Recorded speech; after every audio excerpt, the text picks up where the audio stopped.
लोकसभा चुनाव का शोर चारों तरफ गूंज रहा है। 5 चरणों के चुनाव संपन्न हो चुके हैं।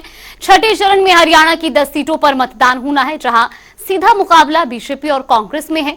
2019 में सभी 10 सीटें जीती बीजेपी इस बार भी क्लीन स्वीप का दावा जरूर कर रही है, लेकिन इस बार कांग्रेस का खाता खुलने की भी प्रबल संभावनाएं हैं। ये रिपोर्ट देखिए। छठे चरण का चुनावी शोर,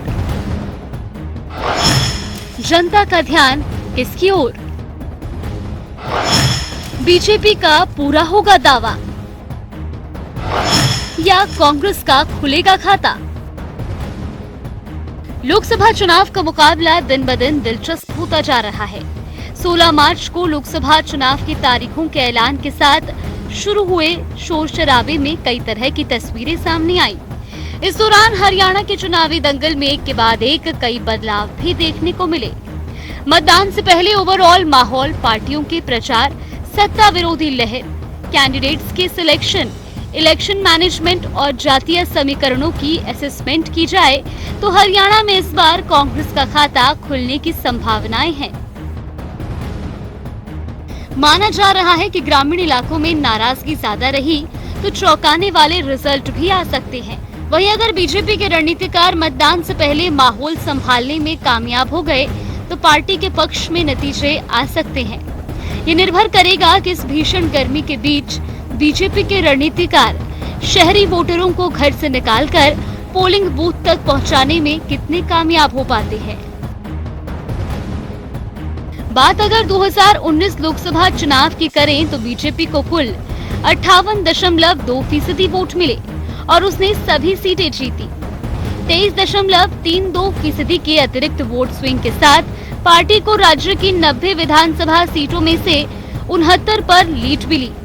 इसके मुकाबले कांग्रेस को 28.42% वोट मिले।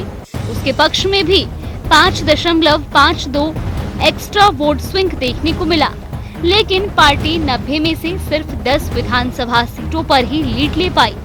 इस बार बेशक ग्राउंड पर बीजेपी का कुछ जगहों पर विरोध है। बीजेपी और कांग्रेस के सीधे मुकाबले में एक्स्ट्रा वोट स्विंग करवा पाना असंभव तो नहीं, लेकिन मुश्किल टास्क जरूर है। लोकसभा चुनाव में बीजेपी के सामने चाहे कितनी भी चुनौती क्यों ना हो, लेकिन बीजेपी के पास कुछ पॉजिटिव पहलू भी हैं। प्रदेश की जनता में राज्य सरकार के वर्किंग स्टाइल से नाराजगी हो या ना हो, लेकिन मोदी फैक्टर और राम मंदिर जैसे मुद्दे बीजेपी का पलड़ा मजबूत कर रहे हैं। यही वजह है कि प्रदेश में पार्टी के बड़े नेता भी खुद को बैकफुट पर रखकर मोदी के नाम पर वोट मांग रहे हैं। तो वहीं कमियां आड़े ना आई तो कांग्रेस पिछले 2 चुनाव के मुकाबले इस बार अच्छा प्रदर्शन कर सकती है। इसके तरह अगर ऐसा नहीं हुआ तो एक बार फिर साबित हो जाएगा कि दूसरे दल के मुकाबले कांग्रेस को कांग्रेसी नेता ही हरवाते हैं। बहरहाल मतदान से पहले जनता का मन टटोलने में सभी राजनीतिक पार्टियों ने अपनी ताकत झोंक दी है, लेकिन जनता का मन इस बार किसके साथ है, ये तो 4 जून को ही स्पष्ट हो पाएगा। न्यूज डेस्क, जनता टीवी। चलिए बुलेटिन में फिलहाल के लिए बस इतना ही। यहाँ पे रुकते हैं छोटे से ब्रेक।